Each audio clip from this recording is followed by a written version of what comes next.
है ये ना कि हम दीपक लिए और बहुत ज़्यादा अंदर में रख खुला बाल करके पूजा नहीं करनी चाहिए। आप पूजा करने बैठे तो अपने सिर को। नमस्ते फ्रेंड्स, मैं खुशबू मिश्रा स्वागत करती हूँ अपने चैनल खुशबू मिश्रा ब्लॉग में। कैसे हैं आप सब? मुझे कमेंट में ओम नमः शिवाय ज़रूर लिखिएगा। और आज इस वीडियो में जानेंगे लक्ष्मी माता हमारे घर में अस्थायी रूप से कैसे रहें। इसके लिए कुछ नियमों का पालन हमें ज़रूर करना चाहिए। माता लक्ष्मी तो हमारे घर में आती हैं, लेकिन वो किसी न किसी माध्यम से चली जाती है। हमारे घर में मतलब पैसे की कमी ही रहती है, तो इसके लिए हमें कुछ नियमों का पालन ज़रूर करना चाहिए। इससे पहले अगर आपने मेरे चैनल को सब्सक्राइब नहीं किया है तो इसे सब्सक्राइब कर ले, बेल आइकन को ज़रूर प्रेस करें, जिससे वीडियो की नोटिफिकेशन आप लोग के पास सबसे पहले पहुँचे। तो पहला हमारा नियम है कि हमें अपने दरवाजे पर तुलसी लगा के ही रखना चाहिए। तुलसी हमारे जब दरवाजे पर रहती हैं तो बहुत ज़्यादा मतलब शुभ होता है, कोई भी नेगेटिविटी हमारे घर में नहीं आती है। और प्रतिदिन हमें जल ज़रूर चढ़ाना चाहिए और तुलसी माता की प्रतिदिन हमें पूजा करनी चाहिए। और तुलसी माँ विष्णु प्रिया हैं, तो जहाँ पर मतलब विष्णु भगवान रहते हैं तो वहाँ पर माता लक्ष्मी रहती ही रहती हैं। और जो तुलसी माता का प्रतिदिन पूजन करते हैं तो उनके घर में माता लक्ष्मी का वास होता है। तो हमें प्रतिदिन तुलसी माता की पूजा करनी चाहिए।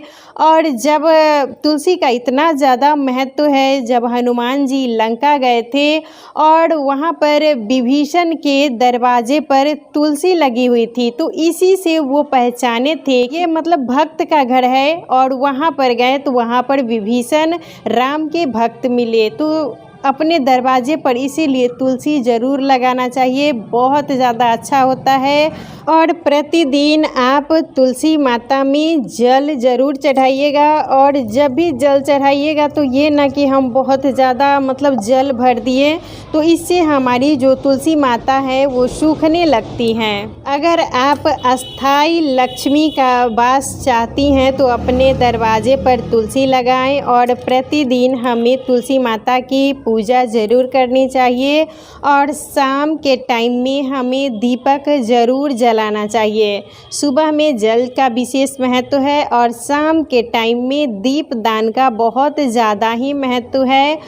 और जब भी आप दीपक जलाइए तो मतलब पौधा से कुछ अलग ही रखना चाहिए। ये ना कि हम पौधा के जड़ में ऐसे रख दिए तो हमारी ये तुलसी माता मतलब जो इनका ये पत्ता है वो जल जाएंगी, मुरझा जाएंगी, तो वो हमारे लिए अच्छा नहीं होता है। तो हमें पौधा से अलग ही दीपक को रखना है, ज़्यादा मतलब सटा के नहीं रखना है। ये ना कि हम दीपक लिए और बहुत ज़्यादा अंदर में रख दिए, बहुत से लोग ऐसी भी गलती करते हैं, तो वो हमारे लिए अच्छा नहीं होता है। दीपक थोड़ा सा आप अलग ही रखिए। और सुबह में आप जल ज़रूर चढ़ाएं और शाम के टाइम में दीपक अवश्य जलाना चाहिए। और प्रतिदिन तुलसी माता की पूजा हमें अवश्य करनी चाहिए। इससे हमारे घर में माता लक्ष्मी का आगमन होता है, क्योंकि ये विष्णु प्रिया हैं। और जहाँ पर विष्णु भगवान रहते हैं तो वहाँ माता लक्ष्मी आती ही आती हैं और वो अस्थायी रूप से आती हैं। तो इसीलिए हमें पूजा प्रतिदिन ज़रूर करनी चाहिए। दूसरा नियम ये है कि रात में हमें अपने किचन को खाली नहीं छोड़ना चाहिए। एक मतलब पात्र में जल भर के ज़रूर रखना चाहिए। और रात में कभी भी हमें अपने किचन को खाली नहीं रखना चाहिए। किचन में एक लोटा जल भर के आप ज़रूर रखें। आप चाहें तो ये तांबे के बर्तन में भी रख सकते हैं, पीतल के भी बर्तन में रख सकते हैं, या इस तरीके से स्टील का ग्लास में भी रख सकते हैं, लेकिन रखिएगा ज़रूर। रात में हमें अपने किचन में एक लोटा जल भर के ज़रूर रखना चाहिए। और उसी जल का छिड़काव मतलब हम सुबह में करेंगे, इससे हमारे पूर्वजों को भी तृप्ति मिलती है। माता अन्नपूर्णा रात में हमारे किचन में ही रहती हैं, हमारे रसोई घर में ही रहती हैं, तो इसीलिए हमें अपने रसोई घर को कभी भी खाली नहीं छोड़ना चाहिए। 1 लोटा जल भर के आप ज़रूर रखें, बहुत ज़्यादा अच्छा होता है। और इस जल को आप सुबह में यूज कर लें, लेकिन कभी भी हमें अपने किचन को खाली नहीं छोड़ना चाहिए। इससे माता अन्नपूर्णा मतलब नाराज होती है और हमारे घर से माता लक्ष्मी चली जाती है। तो प्रतिदिन हमें नियम बना लेना है, रात में सोने से पहले हमें कोई पात्र में जल भर के ज़रूर रखना चाहिए। और बाथरूम में कभी भी हमें बाल्टी को खाली करके नहीं रखना चाहिए। आप आधी बाल्टी भी ना रखें, बाल्टी को हमें पूरा भर के ही रखना चाहिए, वो ज़्यादा अच्छा होता है। और मान लीजिए आप अगर पूरा नहीं भरना चाहते हैं तो इसको उल्टा करके रख दें, यानी पानी को पूरा हटा के और इसको उल्टा करके रख देंगे। लेकिन इस तरीके से हमें खाली बाल्टी नहीं रखनी चाहिए, वो अच्छा नहीं माना जाता है। जब भी आप बाथरूम का यूज़ करें तो आपको मतलब आधा बाल्टी पानी बचा हुआ है तो उसको हटा दें, और मान लीजिए भरना ही है तो फुल करके रख दीजिए। भरा हुआ बाल्टी ज़्यादा अच्छा होता है। और नहीं तो इसको मतलब औंध के रख दें, उल्टा करके रख दीजिए, वो ठीक है। लेकिन आधा बाल्टी भी पानी हमें नहीं रखना है और पूरा बाल्टी भी ऐसे खाली करके नहीं रखना चाहिए।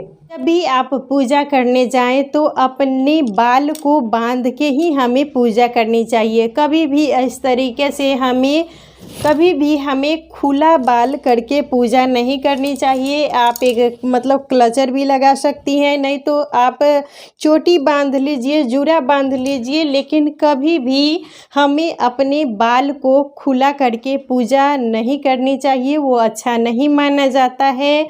और जब भी आप पूजा करने बैठे तो अपने सिर को ढक के, आप साड़ी पहनी है तो साड़ी से ढक लें, दुपट्टा मतलब सूट पहनी है तो दुपट्टा से ढक ले, लेकिन सिर ढक के ही हमें पूजा करनी चाहिए।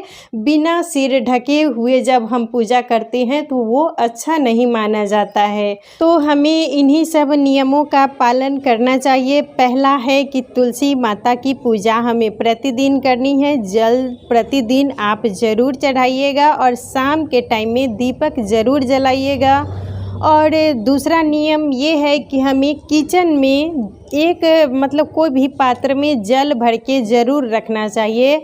और तीसरा हमारा नियम ये है कि हम जब भी मतलब बाथरूम में स्नान करेंगे तो कभी भी हमें खाली बाल्टी नहीं छोड़ना चाहिए। आप आधी बाल्टी भी ना छोड़ें, आप पानी को भर के रखें, और नहीं तो उसको औंध के यानी उल्टा करके ही रखना चाहिए। पूजा करने से पहले आप बाल अवश्य बांध ले, खुले बाल में हमें पूजा नहीं करनी है। और जब भी आप पूजा करें तो सिर ढक के ही पूजा करनी चाहिए। तो हमें इन्हीं सब नियमों का पालन ज़रूर करना चाहिए। अगर हम इन छोटे छोटे नियमों का पालन करते हैं तो माता लक्ष्मी हमारे घर में अस्थायी रूप से रहती हैं। जो भी रुपया पैसा हमारे घर में आता है तो वो अस्थायी रूप से खर्च मतलब रहता है, बेवजह ख़त्म नहीं होता।